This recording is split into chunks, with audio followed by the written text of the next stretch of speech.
What's going on, guys? It's War92 here. Welcome to the channel. You're new. Subscribe if you haven't turned on that bell notification. Be part of the future of this channel. You'll be the first one. You'll be known to watch my video first to be before anyone else. Drop a like. And today's video, we're doing Monday, of course. And what to say thank you for your time. And would you like to introduce the one and only who you are? Hello everyone, my name is BladeYGO. You already know what it is. Okay, so if you guys are not interested in Yugioh, it's okay. But he's actually one of my favorite. And what to say thank you for your time on here for this interview. Let's get started, you guys.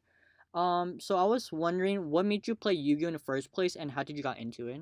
So the way I got into Yu-Gi-Oh basically was when I was like 6 years old. I think it was like I got like a booster box for my birthday, and I watched the anime and everything, and I really enjoyed it. And then I like stopped for a period, but then I got back into it because at my school my friends were playing it, and I was interested in it at that point, and then I just like got hooked ever since. Makes sense. Makes sense. Would you say did you also got into the game from the anime, from the watching the TVs? Yeah, I got into it from watching Yu-Gi-Oh! 5Ds. It's my favorite anime for the Yu-Gi-Oh! Series, so yeah. Makes sense. Makes sense. Did you watch like the OG back in the day, like Yugi or Kaiba? Oh no, I was I didn't watch those series like when I was younger, but I mean obviously I've seen them now. But like those weren't my first series. True, true, true. I totally respect that. That's very interesting because most Yu-Gi-Oh players usually start from the beginning, but I totally respect your opinion. So the second question, what is your favorite card game like at this time? Like your favorite card game, like besides Yu-Gi-Oh? Like I meant to say, like, do you have a favorite specific card in this game? Oh, so one of my favorite cards in the game, um, it's gonna like come as a surprise, but I love the card That Grass Looks Greener, and it's like True. really weird because that card is so good and everything. But like, so one thing I just love about Yu-Gi-Oh are like, for whatever reason, I love grave effects because it's basically another outlet of resources. So like any deck that has like grave effects that's good and everything, I usually really like. So a good example is like Salmon Great, obviously. So I love That Grass Looks Greener because it's like the best dump card to put cards into your graveyard in the game. And now that Fairy Tale Snow is banned, I mean, grass is still a card in the OCG. It's semi-limited right now, I think. And um what's really interesting is it's not doing nearly as much in the OCG. Obviously, the card's really powerful. One thing that it made it more powerful was Fairy Tale Snow. But now I'm getting into a whole discussion on That Grass Looks Greener. But long story short, I just love that card a lot. True, true, true. That card is like really busted. Do you think that card might come off the list sometime?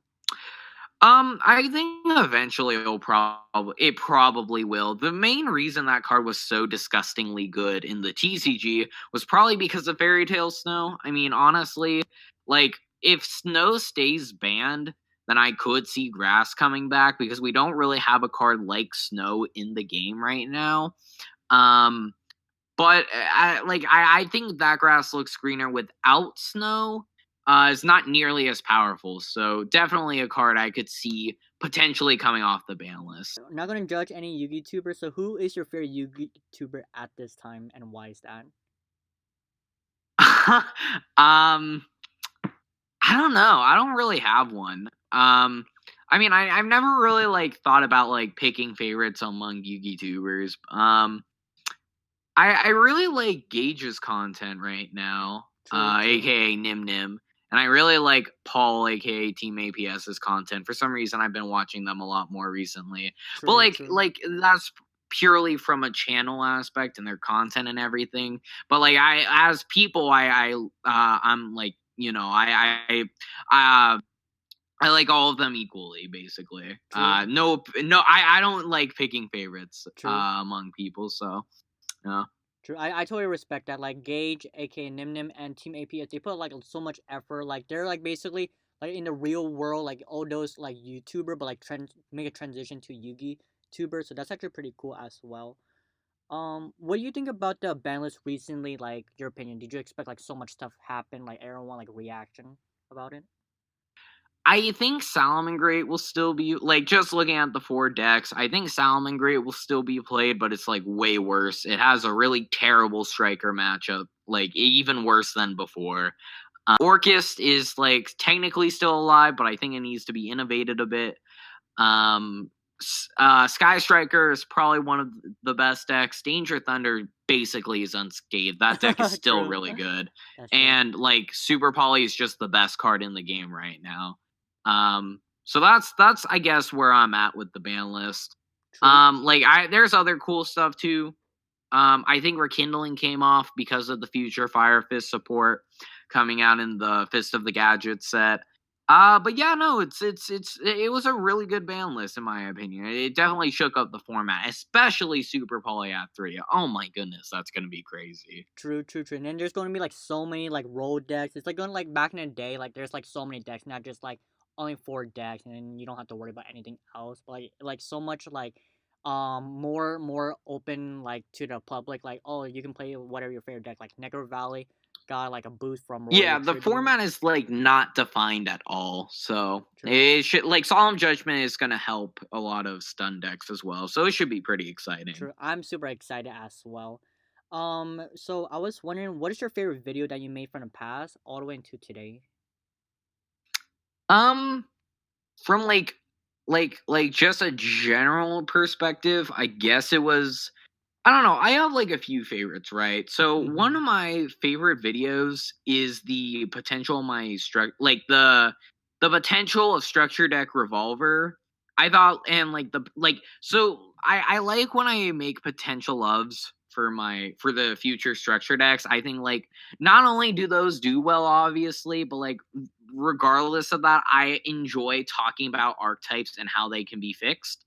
So like when a new structure deck's coming out, it gives me the opportunity to make a video on them, like in advance, and then I follow up when the structure deck comes out in the TCG with like my final thoughts on them. So I personally like talking about structure decks a lot and everything. But like I thought I did a good job with my DDD video. I loved my El Mirage video.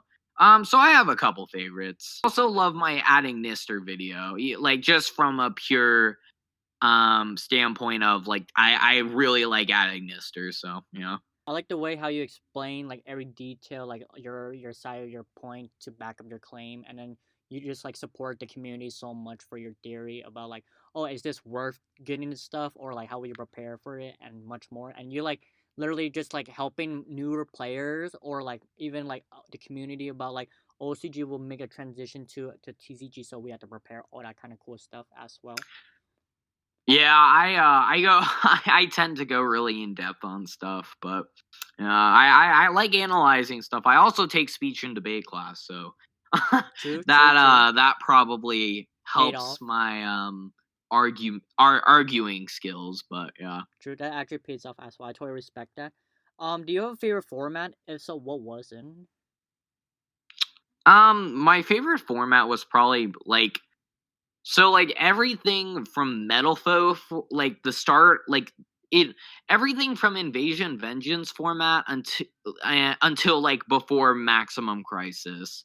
That like block of time was it was basically like my first quote unquote competitive format, and then like my one of my favorite decks is like Metal Foes. And I played that deck, and then originally played Metal Foe ABC, which is like a whole thing. And then I switched to Metal Foe Zoo. But yeah, Metal Foes was great. Wondering what kind of editing software you use for your video, and how did you animate your character? Oh, so I for editing I use Premiere Pro, and for my character I just have a bunch of like effects I apply to character stills. So Mm-hmm. all the images all of the characters I have are like images. And then I just apply effects to make it seem like quote unquote they're animated. So yeah. What do you say about the animation? Did like any like of the YouTuber community like inspire you? I know there's like a lot of animation like got involved. Well, not really. I've had like channels in the past, like before I even did a Yu-Gi-Oh channel where I had like a character, and so it's always been like a thing that sticked with like every channel I've made. besides when I when I had like older channels. But like my point is, most of like most like everything from like 2015 and 2014 and on, channel wise, usually had a character with my account, so it just transitioned over to my BladeYGO channel, which obviously I don't plan on like starting a new channel anytime soon. So True, yeah. I totally respect that. I like the way like the community, the YouTuber is so different. You're like so different with everyone. Like that's something like unique, and I actually really like it and totally like your style as well. How did you got into YouTuber in the first place, and why is that? Oh, so I felt I've been doing YouTube longer than I've been playing Yu-Gi-Oh competitively. Like because I started playing Yu-Gi-Oh competitively in 2016, but I started my like doing YouTube before that. So I my basically I felt like I could make I felt like that like at a point I started feeling like if I started just a channel, like a YouTube channel, and took it seriously enough, I would be able to like become successful. But I just never got around to it. But then at some point, for some reason, I think it was after nationals of 2018, I just like felt like I'm tired of like not making a channel based on Yu-Gi-Oh. And because I've been putting it off for a while and I never got around to it. But then I finally got around to it because I'm like, you know what? Forget it. I'm going to start my own channel and I'm going to succeed. And Yu-Gi-Oh was what I picked because like at the time I loved Yu-Gi-Oh. And I still love Yu-Gi-Oh. And so yeah, no, it just kind of like led into creating the BladeYGO channel, and then from there, like everything blossomed. True, true, true. I like your answer as well. And the last question, any advice to any players how to top an event since you top one of them was the UDS, the biggest one, like so many rounds. Besides like playtest, anything you can think of like help any players? Oh, so um like okay, basically I think one just like general like my deck building ideas have kind of advanced from just the UDS standpoint.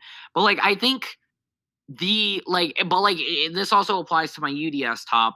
Probably one of, if not the most important things you can do to have an edge against people in a tournament, because when you play Yu-Gi-Oh, let's say you've been playtesting a deck. Let's say you play Sky Striker, right? Mm-hmm. And you feel 100% confident in your skill.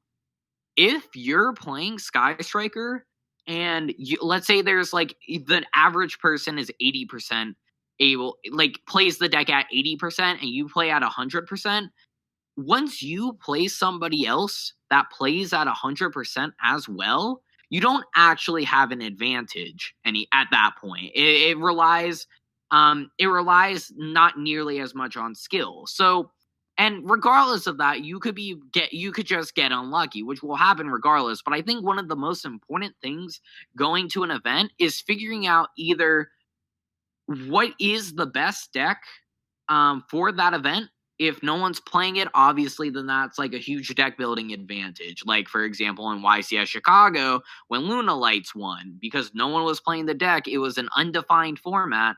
So they were, Raphael Nevin was able to win the event with it, and it did really well.